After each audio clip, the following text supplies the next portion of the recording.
नमस्कार भाई सभी को। कैसे आप सब लोग? उम्मीद है कि सब लोग अच्छे होंगे, स्वस्थ होंगे और अपने आगे की तैयारी अच्छे तरीके से कर रहे होंगे। तो मेरे दोस्त, मेरे भाई, देखिए इस वीडियो के अंदर हम बात करने वाले हैं रेलवे ग्रुप डी भर्ती 2026 रिजल्ट डेट के ऊपर।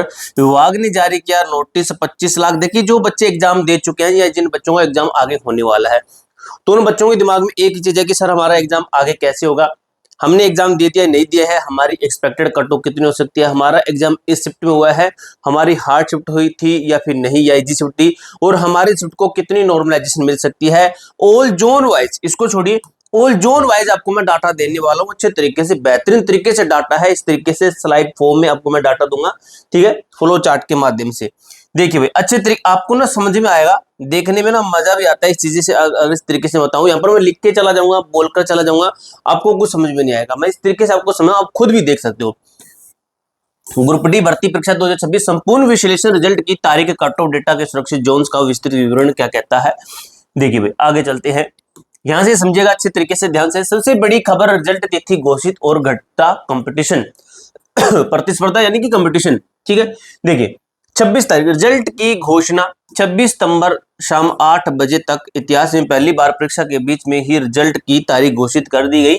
ये हमें अपडेट एक देखने को मिली कि आपकी रिजल्ट की तारीख है, इसको पहले ही घोषित कर दिया गया है, ठीक है, ये इसके अंदर बता दिया गया है। अब इसके साथ ही देखिए कुल आवेदन 55 लाख प्लस टोटल फॉर्म इसके अंदर आए हैं, जो एग्जाम आपका चल रहा भी, ठीक है। परीक्षा छोड़ने वाले छात्र हैं इसके अंदर 25 लाख। 55 लाख में से 25 लाख बच्चे ही एग्जाम जो है इन्होंने एग्जाम नहीं दिया है। तो देखिए इसके अंदर क्या मैटर हुआ आपका, जो बचे हुए 30 लाख बच्चे हैं, जो बचे हुए 30 लाख बच्चे हैं, उन्होंने एग्जाम दिया। कुल पद अगर देखें, बात करें कुल पद कितने हैं, 22,195। निष्कर्ष क्या निकला, लगभग 45% छात्रों की अनुपस्थिति के कारण इस बार कंपटीशन और कट ऑफ काफी कम रहने की उम्मीद है। यानी कि बच्चों को एक प्रॉब्लम आ रही थी ये कि पिछली भर्ती के अंदर इतनी हाई कट हो गई है, बच्चे काफी बच्चे डिमोटिवेट हो जाते हैं, वो पेपर नहीं देने जाते भाई, ठीक है, ये रियलिटी है, डार्क रियलिटी है, पेपर देने नहीं जाते बच्चे। इस तरीके से यहाँ पर काफी कम बच्चे पहुंचे हैं और कट ऑफ कह सकते हैं थोड़ी सी आपकी कम रह सकती है। अब मैं इन चीजों के ऊपर चलूं, ग्रुप डी 2026 महत्वपूर्ण डेट्स के ऊपर, तो ये चीज समझिएगा मेरे दोस्त, मेरे भाई, ध्यान से देखिए। 31 जनवरी से 9 मार्च आवेदन की प्रक्रिया थी हमारी। क्या था, 30 जनवरी को नोटिफिकेशन, 31 जनवरी से 9 मार्च तक, यानी कि एक महीने तक हमारे टोटल फॉर्म जो चले थे, फॉर्म भरने की डेट रही थी। 11 मार्च फीस जमा करने की अंतिम तिथि थी। ये मैं आपको एक ओवरव्यू बता रहा हूँ, ठीक है। आप इन चीजों को याद रखा करो, जब आपका सिलेक्शन होगा तब आपको ये चीजें याद होगी कि मेरा एग्जाम कब हुआ था, कब मैंने फॉर्म भरा था, तो खुशी होगी इन चीजों को देखकर। 12 से 21 मार्च फॉर्म करेक्शन की विंडो थी हमारी, 12 से 21 मार्च फॉर्म करेक्शन की विंडो, ठीक है। 3 अगस्त से लेकर 25 अगस्त सीबीटी परीक्षा का आयोजन, लास्ट डेट है हमारी 25 अगस्त इस एग्जाम्स की। 25 अगस्त हमारी लास्ट डेट है।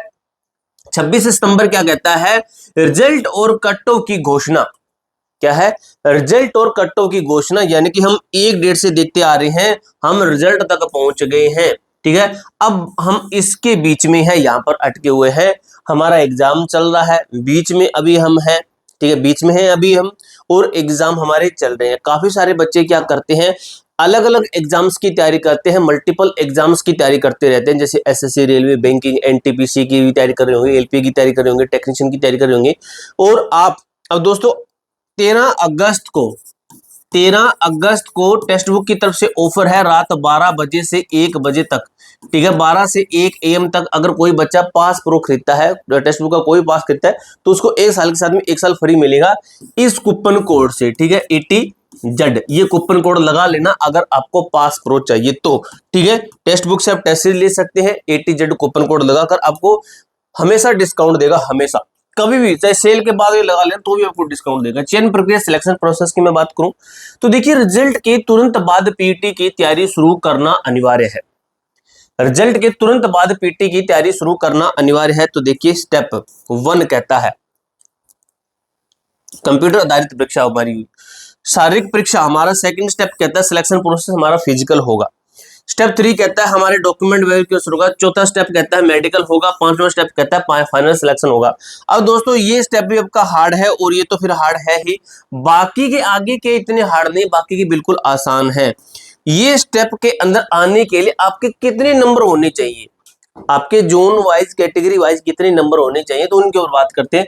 पिछले वर्षों की कटों का संदर्भ पीटी के लिए, ठीक है, फिजिकल के लिए पिछले वर्ष की मैं कटो विज्ञापन संख्या CN 8/2024 कुल पद थे 32,438। अगर उसके अकॉर्डिंग देखूं मैं तो जोन कोलकाता के अंदर UR की 80 थी, OBC की 76 थी, SC की 73 थी, ST की 63 थी, EWS की 72 थी।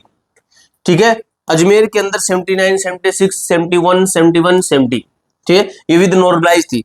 पटना के अंदर 78, 78, 67, 61, 75 ये हमें देखने को मिलती, जो कि हम एक हाईएस्ट कट्टो भी कह सकते हैं। महत्वपूर्ण में क्या है, ऊपर दिए गए अंक नॉर्मलाइजेशन 12 से 16 अंक बढ़ने के बाद के थे, यानी कि मैं इसके अंदर 12 से 16, अगर मैं इसके अंदर 10 माइनस करूं कितने बनते हैं हमारे 70, और ऊपर के 2-3 नंबर और कम करूं तो हमारे बनते हैं 68, यानी कि ये रियल में रा स्कोर 68, 67, 69 यहां तक जो बच्चा था रा स्कोर में उसका हुआ है। ये इसके अंदर कहने का मतलब है, अगर उसका हार्ड शिफ्ट के अंदर एग्जाम था तो इससे भी हाई स्कोर उसका बना था। इस बार 25 लाख छात्रों की अनुपस्थिति रा स्कोर के आधार पर कटो काफी कम रहेगी।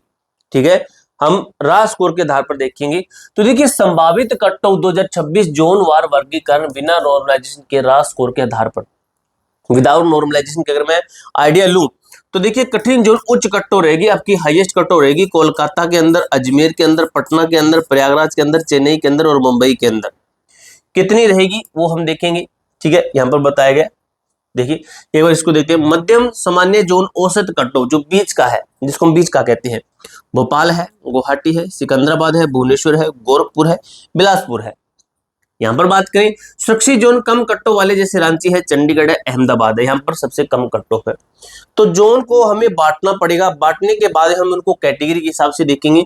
कोलकाता के अंदर 72 से 75 संभावित कट्टों अत्यधिक कठिन जोन, जहां पर हाईएस्ट कट्टों वाले जोन ओबीसी 69 से 71, ईडब्ल्यूएस 65 से 67, एससी 68 से 60, 66 से 68, 59 टू 61 एसटी कैटेगरी। इसी तरीके से अजमेर के अंदर देख सकते हो UR OBC EWS SC ST, Patna के अंदर UR OBC EWS SC ST, इसी तरीके से प्रयागराज के अंदर UR OBC EWS SC ST, इसी तरीके से चेन्नई के अंदर UR OBC EWS SC ST, Mumbai के अंदर UR OBC EWS SC ST, ये ईडब्ल्यूएस का आपका है। ठीक है, अब देखते हैं हम आगे जो बीच के जोन थे, जो कौन से, जैसे हमारा भोपाल था, गुवाहाटी, सिकंदराबाद, भुवनेश्वर, गोरखपुर, बिलासपुर, इनके अंदर UR OBC EWS SC ST.